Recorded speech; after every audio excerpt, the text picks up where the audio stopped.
Hey everyone, and welcome back to my completionist playthrough of the Baldur's Gate Saga with SCS. Now, we left off directly after the fight with Saravok's acolytes, of course. So let's loot what we can loot here. And there's a couple of unique things that they left for us.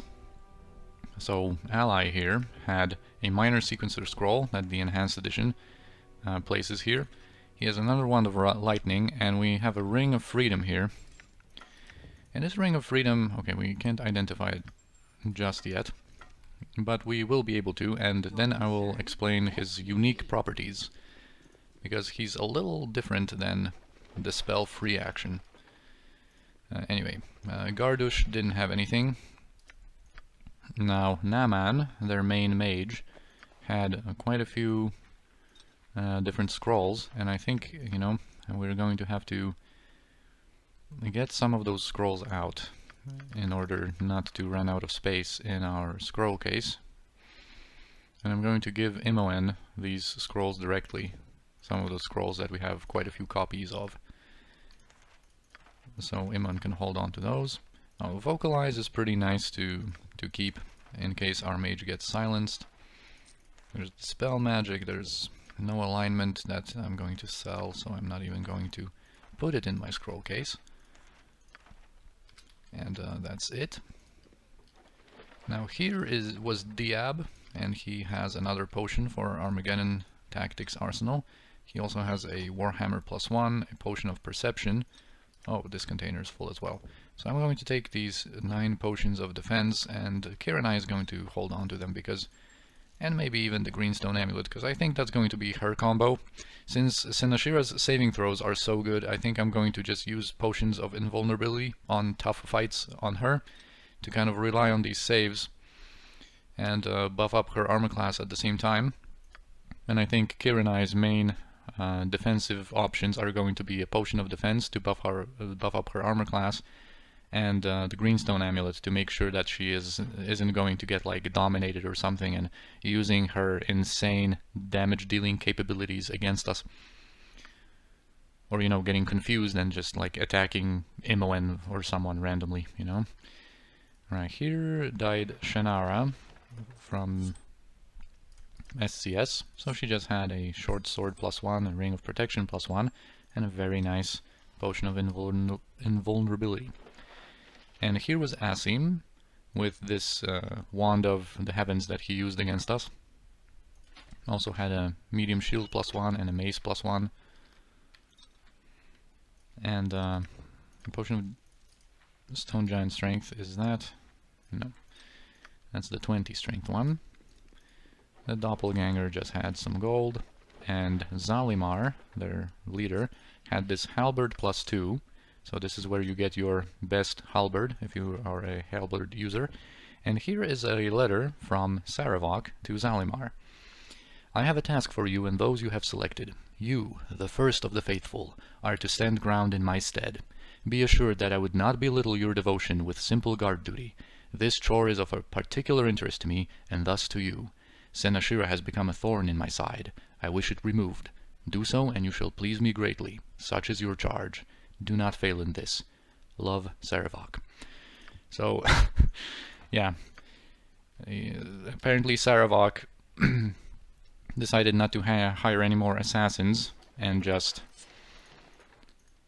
entrust this task to his faithful, like, loyal acolyte.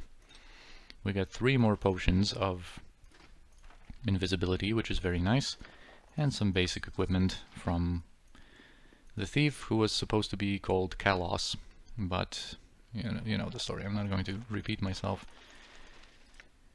even more than I previously had. And now we have 2 letters from this desk here. One is from Saravok to Rieltar, his kind of foster father. Yeah, and I can assure you that the mercenaries led by Senashira will no longer trouble our operations. I have dealt with them personally. Before dying, they were most forthcoming in the revelations. It is as you had surmised. They were agents of the Zentarim. I am also writing to tell you that I cannot attend the meeting at Candlekeep. Some problems have arisen with the Chill and the Black Talons. They have had trouble working with each other, and I am needed there to smooth over any dissension. So you can see clearly here that Saravok is playing some kind of his own game in all of this. He's not really following the general Iron Throne agenda here. And here is a letter from Tuth to Realtar. My superiors are intrigued by your proposal. I would like to discuss it further, but not through correspondence such as this. The Harpers and Zents have been very active in this region of late. It would be very unfortunate if they tried to disrupt an alliance between our two organizations. If you, Bronos, and Thaldoran were to meet with us in the safety of Candlekeep, my superiors would be much relieved. Please send a response as soon as possible. So, Tuth is a representative of an organization called Knights of the Shield, and they are mentioned a little bit in Baldur's Gate. But in the game you don't really get to learn anything more about them, but they are supposed to be basically like a secret society that pose as a merchant group, but they're mostly about basically gaining influence in the regions of Tethir, Amn, and Baldur's Gate through different connections and gaining information and stuff like that. So they're kind of like an evil organization that apparently the leaders of the Iron Throne wanted to make an alliance with. So anyway, finally we get to talk to Thaldorn, one of the 3 leaders of the Iron Throne in this region. Hello, I don't want any trouble. So he wants to call the guards, but of course there are no guards, we killed everybody. Alright, so he gets afraid easily. You can't kill me. Do you know who I am? One of the leaders of the Iron Throne. And of course we can like ask him some questions first. Yeah, tell us or die. So you can find everything you need with the Realtar. He's the true leader of this operation. He always carries everything on his person. Am I free to go? He's actually lying. But yeah, I'm sorry, but you're going to have to die. And he's like, no, please, please let me live. And I guess if you're a good character, you're kind of supposed to let him go. But we're chaotic good, so we have no mercy for evil. And let us just stop to consider this. He was involved in all of the plots and machinations of the Iron Throne, involving infiltrating those merchant businesses and killing a lot of innocent merchants to have their doppelgangers take their forms. Then you have the caravan raids by the bandits, where a lot of innocents died from that. Then you have the whole Nashkel operation, where the Nashkel's population were basically left to die or be unable to provide for themselves. And then all of that ultimately led to trying to like instigate a war between Amn and Baldur's Gate, in which like thousands or hundreds of thousands of people would die just so he could make more money. So no, we are not going to let you live, and we shall not stand for this. And we're just going to mess you up, dude. So SCS of course gives him some potions. The door should be blocked by Yeslik, so he shouldn't be able to reach Imoen. He wants to, no. Just switch target, dude, and show yourself. Okay. Now he's going to attempt to backstab Yeslik. I only wanted to bring over these characters who have nice armor class, so he doesn't, you know, do anything stupid with a backstab on us. And he has some decent stuff. Nothing too important.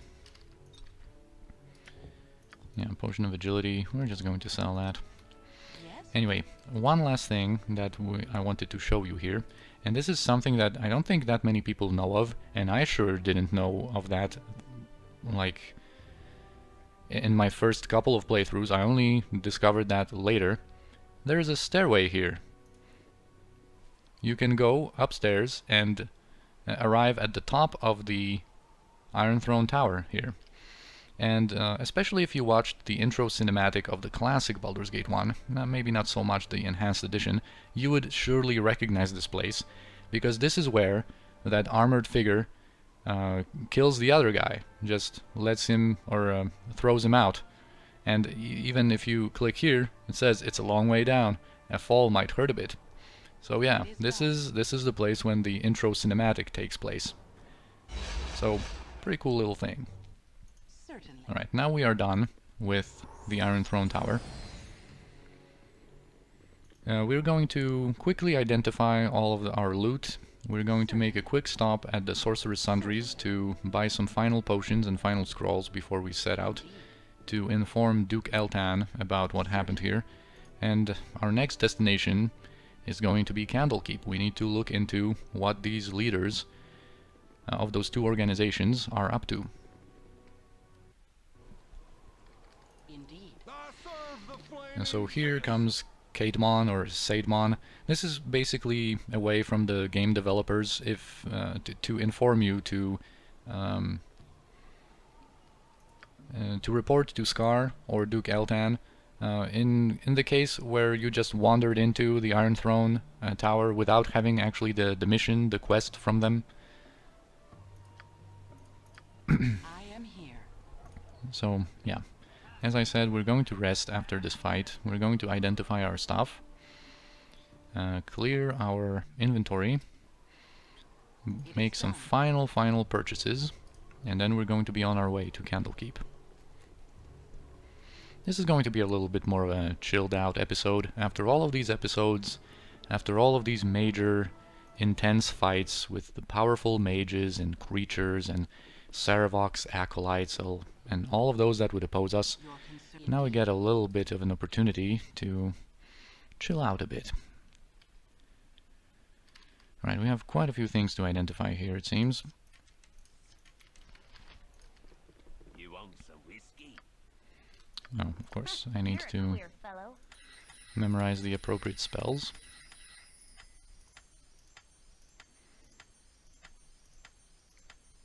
Yes, indeed. I got some cheap beer for you.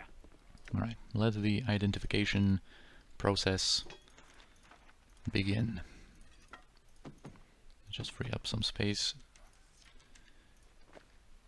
And now we can just give her all that stuff to identify. I think these short swords +1, yeah, she should be able to identify on her own. Maybe even this warhammer? Nope. This mace though? Nope. Okay.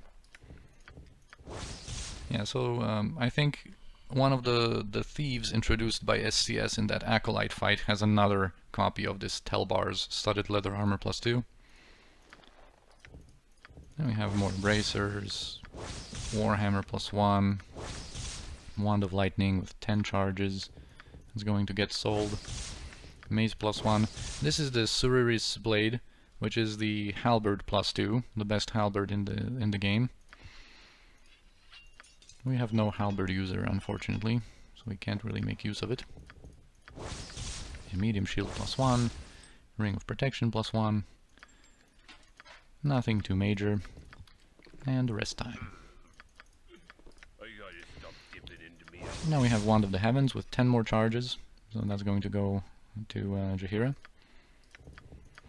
This Adventar's gift, this Ring of Free Action, is pretty notable, and this is not a documented thing, but basically what it does is it gives you free action, and in Baldur's Gate free action is kind of like a useful situational spell, but it has its advantages and disadvantages, because in Baldur's Gate it makes you immune to everything that would affect your mobility. So this includes haste, so you know, that's the disadvantage of it, but of course it also blocks slow, it will not allow you to get held.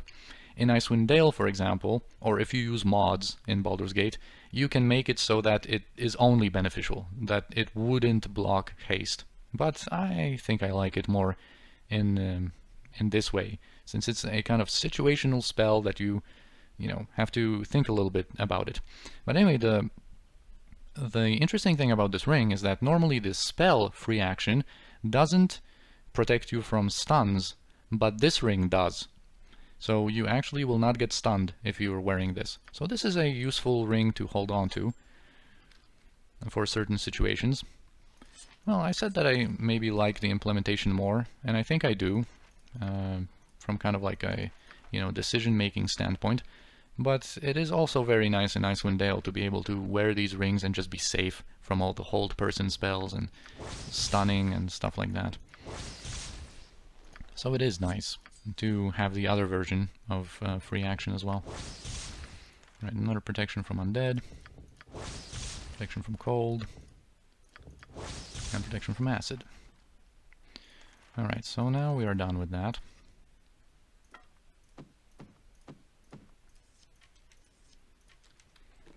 And we can memorize proper spells now in preparation for a certain encounter. You know, this episode is going to be more chilled out, but there are going to be there's going to be one notable encounter that we're going to have happen in a second. Some nice looking waitresses, don't Oh, I didn't actually check other spells of other levels. I wanted to check Jahira. I'm not sure about this spell magic here, and yes, like now could memorize something else than just Holy Smites, but let's just leave it as it is. And then the higher level spells of Imoen. We have a pretty versatile kind of cookie cutter selection here, so I think I'm not going to rest anymore. Alright, now it's time to sell our stuff and buy some final potions and scrolls. Because we're not going to be back for a while after we leave. Yes. Alright, now what we have to do is sell this stuff. I'm not really, you know, caring anymore about, like, I still do a little bit, but, you know, I don't care that much about selling stuff in bulk anymore, you know, to avoid the price depreciation the first time we sell something. You know, we've sold, for example, so many long swords +1 to him on so many different occasions that, as you can see in this shop, selling a longsword +1 is worth only 250 gold, which is, you know, if you wanted to be really optimal about things, you would go and sell longswords +1 somewhere else, but I'm not going to. You know, we have so much money now that it doesn't really matter anymore. I think we can sell this spook. We always have some spooks memorized. We don't need that many of those. I think I'm going to sell a little bit more, like this one protection from cold, because cold is not going to be a major threat to us anymore.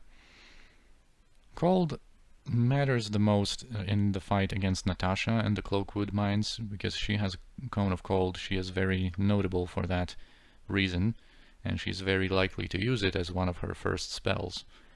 But other than that, being protected against cold is not that big of a deal. You don't really need to care about it all that much. Alright, and now let us still be optimal in the fact of getting optimal charisma here. I mean, it's just one cloak switch away. We can buy some more of these. Generally, I think I'm going to buy quite a few arrows. I'm going to buy some arrows +2, just so we can deal a little bit more damage with our arrows. I don't think we're going to use normal arrows ever again. And this is like still pretty cheap. Let's just see how much room Koran has for different types of arrows. Yeah, so this is one stack of arrows. Okay, and we have 5 more. So you know what? Let's buy 15 more here. This is so cheap. Let's buy like 31, dude. At least. Alright, we might buy a couple of like those really good potions of Storm Giant Strength, for example. 24 Strength is really nice. And if Yeslik uses that and then uses Drop on Holy Might, he's going to have 25 Strength, which is going to be really nice for him. Let's buy all of the potions of invulnerability for Senashira. We are going to be back to this shop. This is not like just to not give you the wrong impression. We are going to be back here. It's just not that soon. So I think I'm going to buy 2 of those, maybe 1 more of those. I think we're good on the potion front.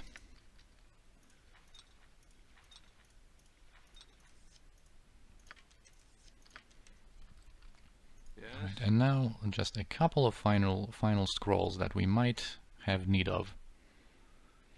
I'm actually going to buy these skull traps, why not? Let's have a couple more on hand.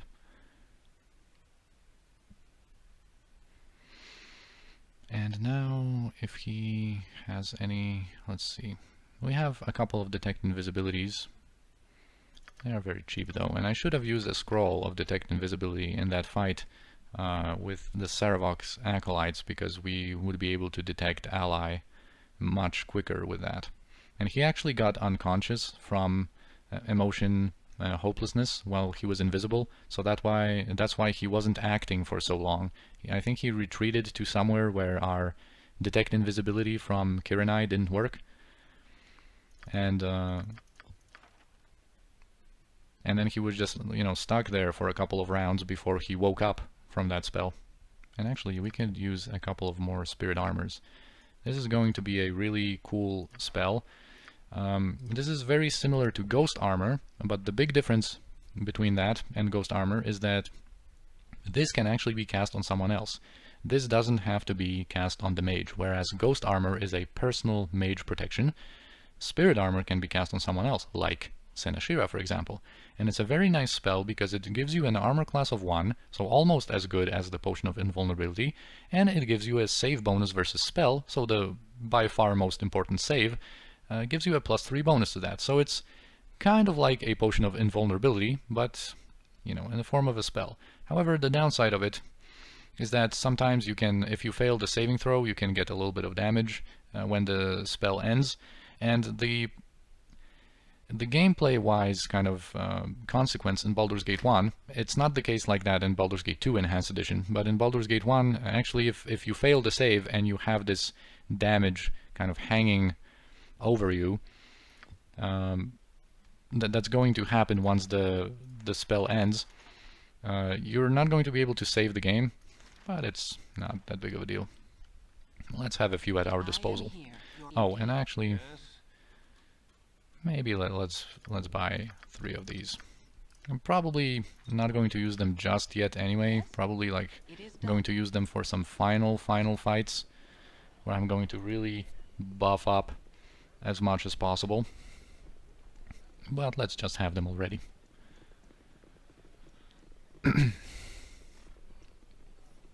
Excuse me for all the throat clearing, but I can't help it. Anyway, the only thing left to do here now is to report back to Duke Eltan. Oh, actually, wait 1 second. I had a special plan there to get a little identification scrolls. I think Halbazar should have 1 or 2 left, because I just want to show you a little cool thing. Oh yeah, 67 gold for that. Okay, now we can leave. Also, one thing I wanted to tell you about the Iron Throne Tower is that guy Nortuary that came from Sembia. You can actually kill him while he's trying to leave for almost 1,000 experience and some minor goodies. So I actually forgot to do that. And also another thing that I wanted to draw attention to is how spooky that must have been, like, for Emissary Tar. Like, how evil that was to, like, lure her by that guy into a separate room, and then, you know, that guy just would turn before your eyes into a doppelganger and try to kill you. Dang. And, you know, no one would be able to hear you because the people around you were like Saravoks, like mad acolytes, and no one there to help you. Everyone's in on that. Dang. Pretty spooky, dude. I am the law. Anyway, we can say that, you know, we've learned from Thaldorn and from the letters, kind of, that evidence should be on with Rieltar, who is right now in Candlekeep on some sort of business. Then there is only one thing to do: travel to Candlekeep and learn what they're doing there. Whatever it is, it can't bode well for the fortunes of this city. Take this book. Without it, the Keeper of the Portal won't allow you entrance into the library. And also he gives us 2,000 gold for the job. Your journey has come full circle. Duke Elton has asked that you travel back to Candlekeep, where you must spy upon the leaders of the Iron Throne. While it troubles you that such evil men now make use of the Great Library, and you wish the circumstances of your visit would be different, it will still be a pleasure to return to your former home. Yeah, our journey has come full circle. And now we're back to Candlekeep, our place of origin. And now here the screen changes and these Ogre Magi appear. This is where SCS relocates a group of Ogre Magi assassins from... they would normally be in Baldur's Gate, in the Harbor District, in that one building that was empty when we visited it. And it makes way more sense. It makes like so much sense to place them here. This is a great move. And he says, the Son of Murder offers 10,000 gold for the head of Senashira, and we shall have it. So this is kind of the last assassin ambush. A Son of Murder, he refers to Saravok, and we're going to learn more about that very, very soon. Actually, now is the time, that chapter 6, now is the time where we will finally get some answers, probably in the next episode. Anyway, now we're ambushed. There should be... Why is there only 3 of them? They probably... These ones are invisible. Must be. Because normally there's like... There should be 5 of them, I think, in total. Anyway, this is also the time where I'm going to use my Arrow of Slaying to kill one of these guys instantly. Then, with Imoen, I don't think they are that dangerous when it comes to like getting to her and using some attacks on her. I think they mostly try to cast disabling spells, and they are like melee combatants. So normally I would, like, in an ambush like this, I would consider casting some mirror images on her, or maybe drinking an invisibility potion or something to get her out of harm's way. But here I think we can allow ourselves to cast a little glitter dust to kind of try to disable them. I guess we're going to go for whoever's visible here. And try to just do some attacks. I'm going to wait with Koran to see... Okay, now the other guys spawn. Okay, we actually are going to use the S-Lick to try command on one of those. And now this guy is casting an enchantment spell, so I'm going to kill this one instantly with Koran. And, whoops. Koran attack this guy, and Jaheira try to disable, or like occupy, keep one of them busy here, over there. And we're going to try to kill this one with Senashira and Kiranai, our main damage dealers. And the S-Lick is going to cast Holy Smite to deal some damage, maybe blind some of them. And Imoen is trying to cast Glitter Dust here to perhaps blind some of them.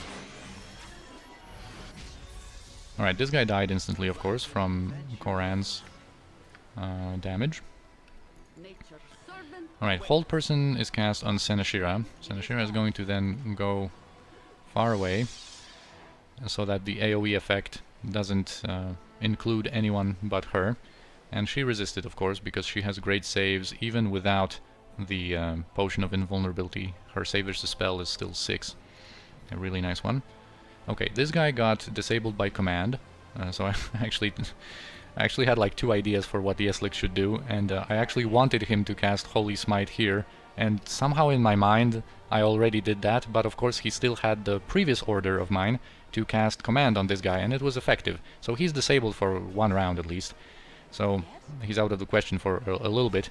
This guy is still invisible, which, you know what, we can use this bastard sword to reveal him, I guess. Koran is attacking this guy, Imoen can attack this guy, and Senashira can return, and together with the S-Lick, try to kill this injured Ogre Mage who doesn't have his mirror images anymore. Alright, so this guy gets real... Oh, he's not hostile? He should be hostile, and he has protection from normal missiles, so I can't quickly make him hostile from range. So, you know what, let's have Senashira make him hostile. Alright, a little Chromatic Orb on Imoen. Actually, now Imoen should activate Mirror Images just to have a little bit more protections on herself. And you can assist with damage. And now this guy's morale broke, so he's running away in fear. Let's have Yeslik and... Actually, let's have Yeslik cast that Holy Smite right now. And Kiranai is going to assist... Well, not assist, but try to damage this guy now to reduce the amount of his mirror images, maybe interrupt his spell. We'll see what can happen. And Senashira here made this guy hostile now, so he should participate in the fight like he should. Alright, Charm Person and Kiranai shouldn't be too dangerous because it's so easy to save against. It has a +3 saving bonus. So at our level we should be able to, you know, save against that very easily. Alright, Jaheira and Koran and Imoen dealt with this green guy. So now let's focus our attacks on the dark blue one, I guess. Okay, this Holy Smite did a little bit of damage and blinded him, so actually let's leave him alone and focus all of our attacks on the one guy that is still active. Because this guy is blinded, he will not be able to do much. This guy is running away in fear, and this one is the only one active. So we're going to just switch our attacks to him. Unfortunately, we need to switch our arrows. We can use our arrows +2 here. Actually, that would be a waste. Let's use the arrows +1. And Imoen is just going to... Okay. This guy is blinded, so he shouldn't be so eager to... Okay. He was just kind of wandering around and finally found someone in his vision where we went into melee to attack him. Alright, and now this dude just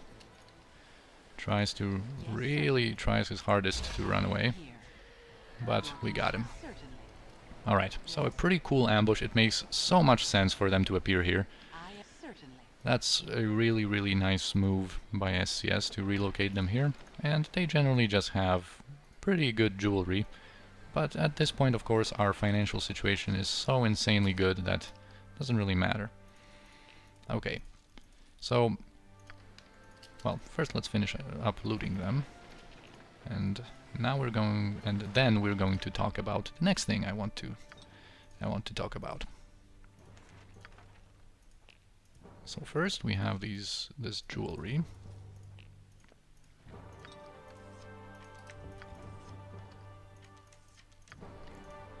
Okay, and now their leader, he's going to have a letter. Oh, actually I can take that katana. It sells for 250 gold.